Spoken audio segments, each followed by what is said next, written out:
সৃষ্টি হৈছে বা সংঘাতৰ আৰম্ভ হৈছে কেৰুণটো আপুনি ক'ত আছে বুলি ভাবে হয় নমস্কাৰ জাতিটো আগবাঢ়িবলৈ হ'লে দেশখন আগবাঢ়িবলৈ মানুহৰ যদি ভাৱ চিন্তা আগবাঢ়িব লাগে শিক্ষা যথেষ্ট গুৰুত্বপূৰ্ণ কাৰণ শিক্ষা এতিয়া মাধ্যম য'ত আমি আমাৰ ভদ্ৰতাৰ পৰিচয় দিওঁ আমি কেনেকুৱা মানুহ সেইখিনি আমি শিক্ষাৰ থ্ৰু দিওঁ বহুতখিনি বস্তু আমি জানিব পাৰোঁ কিন্তু এনেকুৱা এয়া এটা কি ধৰণৰ কথা হৈছে যেতিয়া শিক্ষাক লৈও এতিয়া কাজিয়া মানে বিশৃংখল সৃষ্টি হৈছে ৰাইজৰ মাজত এতিয়া শংকা ধৰিব দিছে ষ্টুডেণ্টছৰ অলৰেডি এটা টেনশ্যন হৈয়ে থাকে তাৰপিছত আপোনাৰ এতিয়া টিচাৰক লৈ টেনশ্যন এতিয়া নতুনকৈ এইটো নতুনকৈ এটা গেম চেঞ্জ হৈছে নেকি চৰকাৰৰ যে এতিয়া আমি টেক্স যিমান পাৰোঁ ল'ম মদ আমি যিমান পাৰোঁ 4,500 লিটাৰ মানুহকতো খুৱাব লাগিবই এতিয়া আমি শিক্ষাত অলপ পইচাটো অকণমান দেখিছে নেকি ক'ৰবাত হেৰি ডিপাৰ্টমেণ্টবিলাকত কলেজবিলাকত যে আমি এতিয়া শিক্ষাৰ ক্ষেত্ৰত আমি এতিয়া শিক্ষাত আমি তাত হাতখন দিওঁ তাৰমানে কথাটো এনেকুৱা যে চক আপুনি একত্ৰীকৰণৰ নামত 8,066 স্কুল আপোনাৰ মাৰ্চ কৰিলে সেইখিনি বুজিলোঁ মাৰ্চ কৰাৰ লগতে সেই যেতিয়া স্কুল এখন যেতিয়া বিদ্যালয় এখন হয় ৰাইজে কি কৰে একেলগতে মিলিজুলি ৰাইজে তাত মাটি দিয়ে কোনোবাই ওচৰৰ যদি দংকলটো দিয়ে সেনেকৈ মিলি পিনে ধুনীয়াকৈ এখন স্কুল হয় তাৰপিছত চৰকাৰে এখন প্ৰদেশীকৰণ কৰে এতিয়া সেই 8,066 যে স্কুলকেইখনবিলাক যে গুচি গ'ল যে মোৰ প্ৰশ্নটো প্ৰথম চৰকাৰলৈ এইটো যে তাত যে সেই আপোনাৰ মাটিখিনি যে ৰাইজে দিলে যে সেই মাটিখিনি এতিয়া চৰকাৰে ল'ব নে মাটিখিনি যোনে দান দিছিলে তেওঁ ঘূৰাই দিব সেইটো এটা প্ৰশ্ন হৈ থাকিব ছেকেণ্ড কথাটো এইটো হ'ল যে এয়া কি শুনিবলৈ পাইছোঁ যে আমি এতিয়া শিক্ষাৰ পইচাখিনিও 300 কলেজ আপোনাৰ আমাৰ অসমত এনেকুৱা আছে য'ত আপোনাৰ পানীৰ অভাৱ ইলেক্ট্ৰিচিটিৰ অভাৱ শিক্ষা যেতিয়া বৰষুণ দিয়াৰ লগে লগে আপোনালোকৰ নিউজৰ বা যথেষ্ট মাধ্যমৰ নিউজ চেনেলবিলাকে দেখাই থাকে যে স্কুলৰ পৰা গৰম দিনত হ'লে দেখিব গোটেই চাং ফাটি যায় গৰমত ফেন এখনে ল'ৰা ছোৱালীক ইমান কষ্টত পঢ়ে বৰষুণত দেখিব যে গোটেই আপোনাৰ স্কুলখন উটি বাঢ়ি গুচি গ'ল পানী পৰিছে ডেস্ক নাই বেঞ্চ নাই একো নাই সেনেকুৱা ক্ষেত্ৰতো আকৌ এতিয়া চৰকাৰে এতিয়া নতুনকৈ এইটো কি চিষ্টেম ওলাইছে যে শিক্ষক নাহে আপোনাৰ ল'ৰা ছোৱালী নাহে মোৰ কথা এইটো হ'ল আপোনালোকে যে যেতিয়া উন্নয়ন কৰিম বুলি ভাবিছিলে তেতিয়া আপোনালোকে যে গুণোৎসৱটো প্ৰতি বছৰে কৰে উৎসৱটো চৰকাৰে কেলে কৰে যাতে শিক্ষা অনুষ্ঠানখিনি ভাল হওক ৰাইজৰ ভাল হওক ল'ৰা ছোৱালীৰ ভাল হওক এতিয়া আজি 15 মাহৰ প্ৰায় দাদাই কোৱাৰ নিচিনা টিচাৰ্ছবিলাকেতো টেনশ্যনত আছে আৰু টিচাৰ্ছবিলাক টেনশ্যন কিয় নহ'ব টিচাৰ্ছবিলাক এতিয়া অমৃত কললৈ এতিয়া জাগে যাব লাগে মাটি তুলিব লাগে মিটিং হোৱাৰ লগে লগে বিজেপি যদি মিটিঙত টিচাৰ্ছবিলাক আহি তাত এটেণ্ডেঞ্চ দিব লাগে সেনেকুৱা টিচাৰ্ছৰ এতিয়া মানসিক তেওঁলোকৰ এটা কি হেঁচা পৰিছে আগৰ দিনত টিচাৰ্ছবিলাক কেনেকুৱা আছিলে তেওঁলোকে এনজয় কৰিছিলে ল'ৰা ছোৱালী পঢ়াইছিলে ধুনীয়াকৈ বুজিছিলোঁ ল'ৰা ছোৱালী বুজে এতিয়া এনেকুৱা হৈছে যে আপোনাৰ মোৰ ছোৱালী এতিয়া প্ৰাইভেট স্কুলত যায় পঢ়িবলৈ একো নোৱাৰে কেইটামান পঢ়িব বাকীখিনি আহি আমি ঘৰত বুজাব লাগিব কাৰণ কেলৈ পঢ়াবলৈ নোৱাৰে গভৰ্ণমেণ্ট স্কুলত আপোনাৰ এতিয়া ক'ৰ পৰা পঢ়াব আপোনাৰ স্কুলৰ নামত যি অকণমান পইচা মানুহে কোনোবা দাং বৰঙণি দিয়ে কোনোবা স্কুলত নিজেই ফেন কিছুমান অভিভাৱকে ফেন লাইট যিখিনি পাৰে দিয়ে পাৰিলে মানে চকুটো এতিয়া কলেজতো স্কুলতো যাতে তাৰো পইচাখিনি পাৰিলে শ্বেয়াৰ মাৰ্কেটত লগাব এই কথাটো বাৰু শুনিবলৈ ভাল লাগেনে বাৰু এই কথাটো শুনিবলৈ ভাল যে মানুহৰ মনত এতিয়া কি আহিছে বাৰু যে এতিয়া স্কুলক লৈও আপোনালোকে এতিয়া মানে এই গেমটো খেলিব তাৰমানে টেক্স পাৰিলে মানে এতিয়া মানুহৰ ৰাইজৰ পৰাটো মাধমাৰটো দিছে এতিয়া তাৰমানে আপোনালোকে টেক্সটো পাৰিলে স্কুল টিচাৰ্ছৰ ফালৰ পৰা ল'ব আৰে মই মামাক ক'বলৈ বিচাৰিছোঁ মামা আপুনি প্লিজ বুলেট স্কুটি দিয়া বন্ধ কৰক বুলেট স্কুটি দিলেও আপুনি সেই 100 টকা তেল ভৰাব নোৱাৰে মাক ল'ৰা ছোৱালীবিলাকে তাৰ কাৰণে ল'ৰা ছোৱালীয়ে কিছুমানে ছুইচাইড কৰে মাৰপিট হয় ল'ৰাবিলাকে ক'ৰবাত ল'ৰা ছোৱালীবিলাকক লৈ ফুৰিবলৈ যায় বহুত বেয়া অৱস্থা হৈছে তাতকৈ মই ভাবোঁ সেই পইচাখিনি আপোনালোকে লাগিলে স্কুলখন পঢ়িবলৈ কাৰণে ভাল কৰকচোন লাগিলে কলেজখন ভাল কৰকচোন সেইখিনিতো আপোনালোকে কৰিব পৰা নাই আৰু বেছি আশা কৰিব নোৱাৰি কেলৈ নোৱাৰি জানেনে আমাৰ HRD মিনিষ্টাৰে আপোনাৰ 2016 কোন আছিলে স্মৃতি ইৰাণী ডাঙৰীয়ানী এতিয়া তেওঁ সেই ফেক ডিগ্ৰীখনক লৈ এতিয়া হাইকোৰ্টেও সেই ৰেকৰ্ডটো বিচাৰিছে আমি সেইকাৰণে বহুত বেছি আশা কৰিব নোৱাৰোঁ কথাটো সেইকাৰণে ইয়াৰ জৰিয়তে অনুৰোধ কোনো ছাত্ৰ ছাত্ৰীৰ শিক্ষকে টেনশ্যন এইকাৰণে ল'ব নালাগে যদি তেখেতসকল আছে আমি কৈছোঁ কোনখিনি যিখিনি এটেণ্ডেঞ্চ দিয়া নাই যদি এটেণ্ডেঞ্চে দিয়া নাই তেতিয়াহ'লে সেই ছাত্ৰ বা সেই শিক্ষকজন আছে বুলিতো কংগ্ৰেছে কেতিয়াও প্ৰতিপন্ন কৰিব নোৱাৰিব যদি আছে তেওঁৰ ক্ষেত্ৰতো কোনো ব্যৱস্থা কৰা নহয় দ্বিতীয় কথা তেখেতে কৈছিলে যে এতিয়া শ্বেয়াৰ মাৰ্কেটত লগাব এই বিষয়টো ইতিমধ্যে আপুনি শিক্ষামন্ত্ৰীৰ বায়িত্বত দেখাইছিলে কোনো ধৰণৰ নটিচ ওলোৱা নাই 29 মাৰ্চত যিখন এই বিষয়ে আলোচনা হৈছিল সেইটো এটা ফিনান্স ডিপাৰ্টমেণ্টৰ অধীনত বিভিন্ন নিগম নিকায়ৰ ক্ষেত্ৰত আলোচনা হৈছিল সেইটো এটা টোটেলি পৃথক বিষয় গতিকে মহাবিদ্যালয় বিশ্ববিদ্যালয় বা স্কুলৰ কোনো ধৰণৰ যি নামভৰ্তি মাচুলকে ধৰি যিকোনো পইচা কেতিয়াও এনেধৰণৰ শ্বেয়াৰ মাৰ্কেট বা অপেন মাৰ্কেটত লগোৱা নহয় তেখেতে কৈছিলে এটা কথা যিখিনি একত্ৰীকৰণৰ নামত আমি স্কুল বন্ধ কৰিলোঁ কোনো স্কুল বন্ধ হোৱা নাই বন্ধ হ'লে সেই স্কুলখনৰ শিক্ষক বা তাৰে যিটো কৰ্মচাৰী থাকে তেখেতৰ চাকৰিটো নোহোৱা হয় দৰমহা নাপায় দ্বিতীয়তে মই কওঁ যে তেখেতে যিটো ইউডাইছৰ ৰাইজে প্ৰতিবাদ কৰিব পাৰে আপোনালোকে উপভোগ কৰাৰ কাৰণে প্ৰতিবাদ কৰে দ্বিতীয় কথা আপুনি সোধা প্ৰশ্নকেইটাৰে মই উত্তৰ দি আছোঁ অকণমান ধৈৰ্য ধৰক শুনিলেও জ্ঞান হয় তেখেতে কৈছিলে যে ৮,০০০ কিমানখন তেখেতে কিছু এই যিটো তথ্য এই তথ্যবিলাক থাকে ইউডাইছত ইউনিফাইড ডিষ্ট্ৰিক্ট ইনফৰমেশ্যন আপুনি শুনি আছে তেতিয়া এই একত্ৰীকৰণত এজনীয়া শিক্ষক তেতিয়া এনেকৈ যেতিয়া আমি তেতিয়া এইটো চোৱা গৈছিল ৫০ জন বা ৩০ জন তাতকৈ তলত থকা স্কুলৰ সংখ্যা আছিল ৩,৫১২খন গতিকে আমি দেখিছিলোঁ কিছুমান স্কুলত টিচাৰ বেছি আছে আৰু কিছুমান স্কুলত ছাত্ৰ ছাত্ৰী থাকে শিক্ষক নাথাকে গতিকে এই যাতে মিছমেটছটো নোহোৱা আগষ্টৰ পিছত যদি তাৰ ৰেছপেক্টিভ ৰেছপন্সখিনি নাহে বিভাগীয় ডিপাৰ্টমেণ্টৰ জৰিয়তে সেইখিনি নিশ্চয় কৰিব আৰু এইটো মই নকওঁ যেতিয়া এটা এপ হয় ক'ৰবাত যদি টিচাৰ্ছ বা ষ্টেক হোল্ডাৰ ছাত্ৰ ছাত্ৰী যদি কিবা আমি দেখিছোঁ সেইকাৰণে মুখ্যমন্ত্ৰী মহোদয়ে এখন তাতে এটা ৩জনীয়া কমিটি এখন গঠন কৰিছিলে শিক্ষা বিভাগৰ অধীনত সেই কমিটিটোত আমি যদি চাই তাত IITৰ যিজন পৰমেশ্বৰ ৰায় তেখেতৰ অধীনত কৰি দিয়া হৈছে আৰু মুখ্যমন্ত্ৰী মহোদয়ে ইতিমধ্যে কৈছে যে ১ ছেপ্টেম্বৰত ৰাজহুৱা সেই যিখন প্ৰতিবেদন আহিব সেইখন ৰাজহুৱাভাৱে প্ৰকাশ কৰিব গতিকে মই ভাবোঁ এই যে কিছুমান ক্ষেত্ৰত ছাত্ৰ ছাত্ৰী বা শিক্ষকসকলক যিটো এটা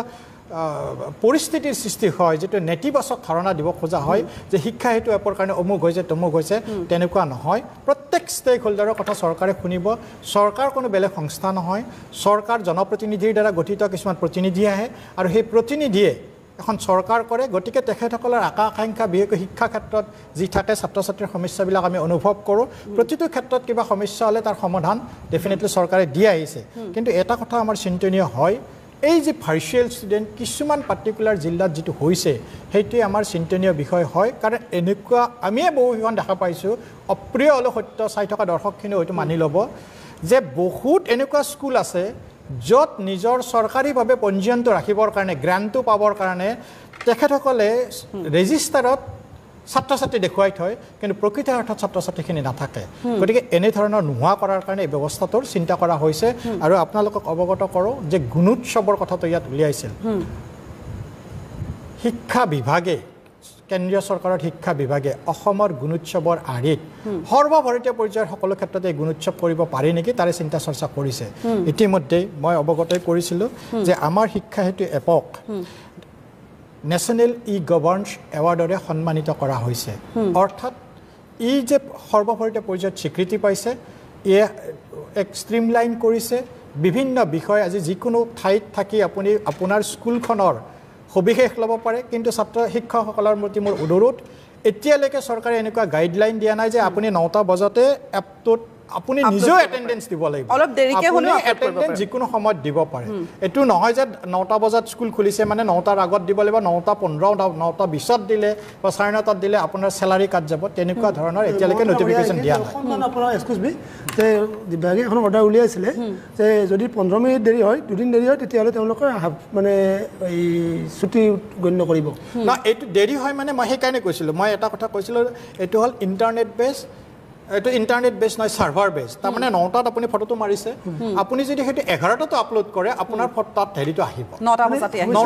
কিন্তু দেৱজিৎ মহন্ত ডাঙৰীয়া এতিয়া যিটো এপৰ কথা কৈছে আপুনি কৈছে যে 3জনীয়া তদন্ত কমিটি গঠন কৰা হৈছে 1 ছেপ্টেম্বৰত সকলোখিনি কথা মুকলিকৈ কোৱা হ'ব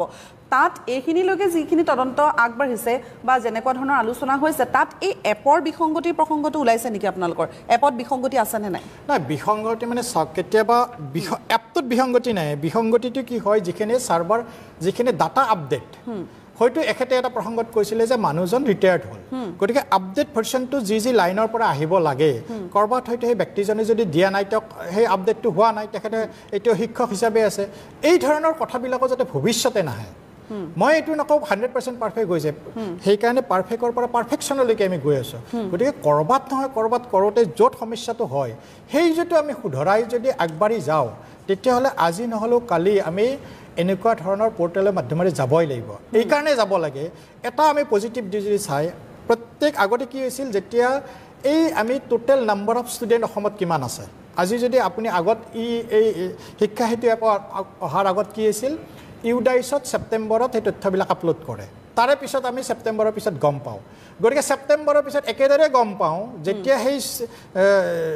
স্কুলখনত কিমানজন শিক্ষক আছে আজি অন্তত যেতিয়া তেখেতক যদি মান্থ অফ জুলাই এতিয়া ধৰকচোন আজি জুনত কোনোবা এজন জুলাই আজি যদি কোনোবা এজন ৰিটায়াৰ্ড হ'ল তেখেতক যেতিয়া এপটোৰ পৰা আঁতৰাই দিয়া হ'ব তেতিয়া আমি গম পাম যে এই স্কুলখনত মেথছৰে হওক ইংলিছৰে হওক এই টিচাৰজন কম আছে অন্ততঃ কালি কি হ'ব ষ্ট্ৰীম লাইন দিওঁতে আমি যেতিয়া এডভাৰটাইজ দিব পাৰিম তেতিয়া আমি আগতে কি কৰিব লাগিছিল ডিচেম্বৰলৈকে ৰখিব লাগিছিল অন্ততঃ এতিয়া আমি ইমিডিয়েট জুলাইতে এডভাৰটাইজটো দিব পাৰিম ইট টেক্স টাইম কিন্তু ডেফিনেটলি তেনেকুৱা এটা পৰ্যায় ঠিক আছে আমি দয়ানন্দ আপুনি কৈছিল যে আপোনাৰ কাৰ্যকালতো বিভিন্ন ধৰণৰ বিসংগতি আছিল বা কেৰুণ এই ধৰণৰ এপ বা এই ধৰণৰ নতুন নতুন কামে শিক্ষা বিভাগে যি ধৰণৰ নতুন নতুন পদ্ধতি অৱলম্বন কৰিছে শিক্ষা ক্ষেত্ৰখনক আৰু অধিক উন্নতি কৰিবলৈ বা শিক্ষা জগতখন আৰু অধিক আগবঢ়াই নিয়াৰ ক্ষেত্ৰত এনে ধৰণৰ পদক্ষেপ তেওঁলোকে হাতত লৈছে পূৰ্বৰ আৰু এতিয়াৰ যদি আপুনি গোটেই পৰিৱেশখিনি চাই বা কাম কাজসমূহ চাই চৰকাৰৰ যি সিদ্ধান্ত এই সিদ্ধান্তসমূহৰ পাছত আপুনি ভাবেনে যে এই কেৰুণসমূহ যদি আমি এফালে একাষৰীয়া কৰি থওঁ এই শিক্ষা বিভাগ বা এই শিক্ষা জগতখন আগুৱাই যোৱাটো সম্ভৱ হ'বনে এই ধৰণৰ যি ব্যৱস্থা এই ধৰণৰ যি সিদ্ধান্তৰে আজিৰ গোটেই আলোচনাটো যেহেতু এপ এটাক মানে নিৰ্ভৰ কৰি হ'ল গতিকে বাহিৰা কথাবোৰ ইয়ালৈ নাই অহা বা আহিবলগীয়া হোৱা নাই কিন্তু এটা কথা খাটাং যে শিক্ষা এখন ৰাজ্যৰ এখন দেশৰ শিক্ষা ব্যৱস্থাই সমগ্ৰ নতুন প্ৰজন্মক ছাত্ৰ ছাত্ৰীসকলক গঢ়ি তুলিব লাগিব সেইটোতো খাটাং এতিয়া কথা হ'ল যে এপৰ বিসংগতি অন্য কিবাৰ বিসংগতি কিবা হ'ল নহ'ল এইবোৰত যদি লাগি থাকিবই লগা হয় তেতিয়াহ'লে মূল সমস্যাবোৰলৈ আমাৰ ডিপাৰ্টমেণ্টে হওক বা যিসকল শিক্ষাৰ লগত সম্পৰ্ক আছে সেইসকল মানে সোমাবই নোৱাৰিব যেনে ক্লাছ 5ৰ পৰা ইংৰাজী দি দিছিল এইটো এতিয়া উঠাইছে বা অসমীয়াও লগত দিছে 2 নম্বৰ কথাটো হ'ল যে NEP নিউ এডুকেশ্যন পলিচিত মাতৃভাষাক বিৰাট জোৰ দিয়া হৈছে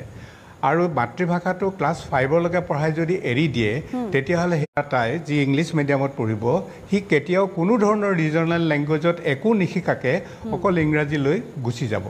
আৰু এটা কথা স্কুলত ল'ৰা ছোৱালী কমিল মাৰ্চ হ'ল কিবা হ'ল কিয় হ'ল সেই কথাটো কিন্তু গভৰ্ণমেণ্টে বেছি ভিতৰলৈ গৈ নেচালে এই মাৰ্চ হোৱাৰ মূল কাৰণটো হ'ল ফবিয়া টুৱাৰ্ডছ দি ইংলিছ মিডিয়াম ইংলিছ মিডিয়ামৰ বহুত স্কুল আজিকালি গাঁৱে ভূঞে য'তে ত'তে হৈছে কোন শিক্ষকে পঢ়াইছে ষ্টেণ্ডাৰ্ডটো কি হৈছে তেওঁলোকৰ এই কথাবোৰ চাবলৈ গভৰ্ণমেণ্টে এতিয়ালৈকে মনোযোগ দিব পৰা নাই 3 নম্বৰ কথাটো এই ক্ষেত্ৰত এই বুলি ধৰিব লাগিব যে এখন ৰাজ্যৰ পাঞ্জাৱ কেৰেলা মহাৰাষ্ট্ৰ হিষ্ট্ৰী কম্পালচৰি অসমত হিষ্ট্ৰী খাইনে কাণত পিন্ধে কোনো শিক্ষা বিভাগৰ কোনেও কথাটো ভবা নাই আমি আপ টু ক্লাছ 12 স্বদেশ অধ্যয়ন বুলি ভূগোল আৰু বুৰঞ্জী একেলগে উলিয়াই দিছিলোঁ এই দুটা সাবজেক্ট এখন কলেজত কোনবা এখনত আছে কোনবা এখনত নাই আমি কৈছিলোঁ যে সাবজেক্টটো পঢ়িলেই মেজৰ ল'ব পাৰিব কিন্তু এটা ভুল ব্যাখ্যা কৰি হিষ্ট্ৰী আৰু জিওগ্ৰাফি নাইকিয়া কৰিবলৈ যত্ন কৰা হ'ল আমি বিহুটোক সাকজাফিসা আনি দিছিলোঁ তাৰ মূল কাৰণটো হ'ল যে আসামিজ যিটো ফিলিংছ আৰু যিটো ফিলিংছে হুকুমাৰ কলাটো সমগ্ৰ পৃথিৱীলৈ উলিয়াই লৈ গুচি যোৱাৰ এটা সুযোগ আছে সেই কথাবোৰ এতিয়া শিক্ষা বিভাগৰ ক্ষেত্ৰলৈ কোনো ধৰণৰ আলোচনালৈ যোৱাই নাই তেওঁলোকে এপত লাগি থাকিব লগা হৈছে পইচাত লাগি থাকিব লগা হৈছে অইন কিবাত লাগি থাকিব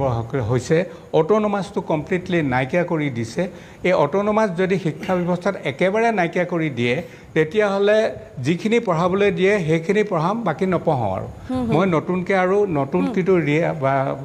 সৃষ্টিশীল কিবা এটা ছাত্ৰ ছাত্ৰীৰ মাজত আৰু মই নিদিম মোৰ এটেণ্ডেন্সই যদি মেইন কথা পঢ়াটো মেইন কথা নহয় তেতিয়াহ'লে মই এটেণ্ডেন্সটো দিম আৰু পঢ়াৰ গুণগত বৈশিষ্ট্যলৈ মই আৰু বিশেষ ধৰণে নাযাম সেইকাৰণে কেৱল উপস্থিতিটো এজন শিক্ষকৰ উপস্থিতিটো মেইন কথা নহয় তেওঁ কিমান দায়বদ্ধ আৰু সেই দায়বদ্ধটো গভৰ্ণমেণ্টে কি সিচুৱেশ্যনত কৰিব পাৰিছে আৰু কেনেদৰে তেওঁলোকক ইনভলভ কৰাব পাৰিছে সেইটোৰ ওপৰত নিৰ্ভৰ কৰিব প্ৰথম কথাটো হ'ল যে এটা জাতিৰ পৰিচয় ভাষা এটা জাতিৰ পৰিচয় ধৰ্ম ৰাজনীতিৰ লগত সম্পৰ্ক আনিব বিচৰাটো বৰ ডাঙৰ কথা হৈছে এইটো বেলেগ কথা কিন্তু ভাষা যদি নাইকিয়া হয় জাতি জীয়াই নাথাকে আৰু গভৰ্ণমেণ্টে প্ৰেজেণ্ট যিবোৰ ষ্টেপ লৈ আছে এই ষ্টেপত কিন্তু অসমীয়া ভাষা অসমত নাথাকিব আৰু থাকিলেও এটা বিজতৰীয়া অসমীয়া থাকিব হিন্দী মিছ থাকিব ইংলিছ মিছ থাকিব এটা বিজতৰীয়া হ'ব মই কোৱা নাই যে একেবাৰে ভাল উচ্চাৰণত ক'ব লাগে মই এইটোৱে ক'ম যে মই গ্লাছত পানী খাইছোঁ মই পিয়লত পানী খাওঁ নকওঁ মই ক'ম যে মই পেনেৰে লিখিছোঁ মই নকওঁ মই কলমেৰে লিখিছোঁ ঠিক আছে মই বাছতেই যাম মই কি কয় নৈশ বাছত যাম নাইট ছুপাৰতে যাম এই কথাবোৰ একচেপ্ট কৰি ল'ব লাগে শব্দবোৰ আৰু সেই একচেপ্টেঞ্চৰ যোগেদি ভাষাটো আৰু ওপৰলৈ নিব লাগে এইটো যদি নকৰে কেৱল মাত্ৰ ইংৰাজী ফবিয়াত মানুহখিনি সোমাই থাকিবলৈ দিয়ে আৰু APSCৰ পৰা অসমীয়া উঠাইছে এইটো বাকি কথাবোৰ যিবোৰ আপোনালোকে জানে মই বিশেষভাৱে ক'ব সময় ল'ব খোজা নাই কিন্তু আটাইবোৰ ক্ষেত্ৰত চকু দিবলৈ গভৰ্ণমেণ্টে স্পষ্টভাৱে চাব লাগে কেৱল পইচা কেইটাত মনোযোগ দিব নালাগে ঠিক আছে মই এটা বিষয় তেখেতক হয় ল'ব পাৰোঁনে দেৱজিৎ মহন্ত ডাঙৰীয়া আপোনাক এটা ক্লিয়াৰ কৰি দিব বিচাৰিছে হয় পাঠক ডাঙৰীয়া মই আপোনাৰ বিৰোধিতা কৰা বৰগোহাঁই ডাঙৰীয়া মই আপোনাৰ বিৰোধিতা কৰা নাই কিন্তু মোৰ জ্ঞানৰ গভীৰতাই যিখিনি পাইছে মই আপোনাক দুটামান কথা কৈ দিব বিচাৰিছোঁ প্ৰথম কথা যে আপুনি কৈছিলে APSCৰ পৰা অসমীয়া পেপাৰখন উঠাই দিছে 2018 চনত এই অসমীয়া পেপাৰখন দিয়া চৰকাৰখনে আছিল বিজেপি নেতৃত্বাধীন সৰ্বানন্দ সোণোৱাল নেতৃত্বাধীন চৰকাৰখনে প্ৰশ্নটো হয় তেতিয়াহ'লে এখন চৰকাৰে দিয়া আনখন চৰকাৰে কিয় উঠাই দিলে এই কাৰণে দিয়া হ'ল সেই সময়ত এটা সিদ্ধান্ত হৈছিল যিটো আমাৰ 6 শিডিউলৰ যিবিলাক অঞ্চল আছে বিশেষকৈ বড়োভূমি বা আমাৰ বৰাক ভেলী কাৰ্বি আংলং এই সকলোবিলাক এই অসমীয়া পেপাৰখন বাধ্যতামূলক কৰা নাছিল গতিকে একেখিনি অসমকে দুইভাগ কৰি কিছু অসমীয়াৰ কাৰণে অসমীয়া পেপাৰখন থাকিব লাগিব কিছু অসমীয়াৰ কাৰণে নাথাকিব এই বিষয়টো তেনেকুৱা যাতে নহয় ছাত্ৰ ছাত্ৰীৰ মাজত বিভাজন নাহে তাৰে কাৰণে এই সিদ্ধান্তটো লোৱা হৈছিল কিন্তু হয় APSCৰ সংবিধানত যিটো নাছিল যে আগতে হয়তো আপুনি অসমীয়াত পৰীক্ষাটো দিব পাৰিছিল কিন্তু এতিয়া আমি কৰিছোঁ কি আপুনি স্বীকৃত যি ভাষা হ'ব হয়তো বড়ো বেংগলী সেই ভাষাতে কুৱেশ্যন পেপাৰখন ছপা হ'ব তাতে আপুনি দিব পাৰিব দ্বিতীয় এটা কথা আপুনি খুব চেঞ্চিটিভ বিষয় এটা কৈছিল কিয় চৰকাৰে অংক আৰু ইংৰাজীখন অংক আৰু ছায়েন্সখন ইংৰাজীত কৰিলে এই কাৰণে কৰিব লগা হ'ল যিটো আমি গম পাইছিলোঁ যে মই নিজে এজন অসমীয়া মিডিয়ামত পঢ়া ছাত্ৰ আমি কেতিয়াও এইটো পঢ়া নাছিলোঁ ক বৰ্গ প্লাছ খ বৰ্গ আমি তেতিয়াও পঢ়িছিলোঁ A + B whole square equal to A² + B² + twice AB কথাখিনি মই এই কাৰণে কৈছোঁ যিয়ে এই গ্ৰন্থবিলাক কিতাপবিলাক বনায় NCERT তাত যদি চাওঁ যিটো আমাৰ বিজ্ঞান আৰু আমাৰ যিখিনি গৱেষণামূলক NCERT প্ৰিপেয়াৰ কৰে তাত আমাৰ অংকখনত 70% শব্দ ব্যৱহাৰ কৰা হয় ইংৰাজীত দ্বিতীয়তে বিজ্ঞানখনত 60 এটা কথাটো হ'ল যদি আমি চাওঁ যিয়ে কালিলৈকে 11-12ৰ পিছত মেডিকেল বা ইঞ্জিনিয়াৰিঙত যাব সেই ল'ৰা ছোৱালীখিনিক সহায়ক হোৱাকৈ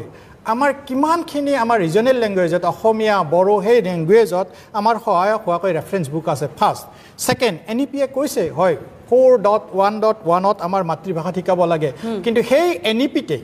4.1.2ত কোৱা হৈছে যে ইংৰাজীটো বাধ্যতামূলক কৰিব লাগে ক্লাছ 9 অনৱাৰ্ডছ গতিকে এই কথাখিনিও আমি লক্ষ্য কৰিব লাগিব দ্বিতীয়তে অসমৰ আমাৰ অসমীয়া মাধ্যমৰ বিদ্যালয়ত যিহেতু আপুনি নিজে সেই বিভাগৰ এটা দায়িত্ব আছিল কিন্তু মই আপোনাক এইটো কথাও অৱগত কৰি ভাল পাম যে 2022-23 চনত আমাৰ ৰাজ্যিক শিক্ষা বোৰ্ডত এতিয়ালৈকে স্বাধীনতাৰ পিছত আটাইতকৈ নৱম মানত যে আমাৰ পঞ্জীয়ন হয় 4,64,000 ষ্টুডেণ্টছে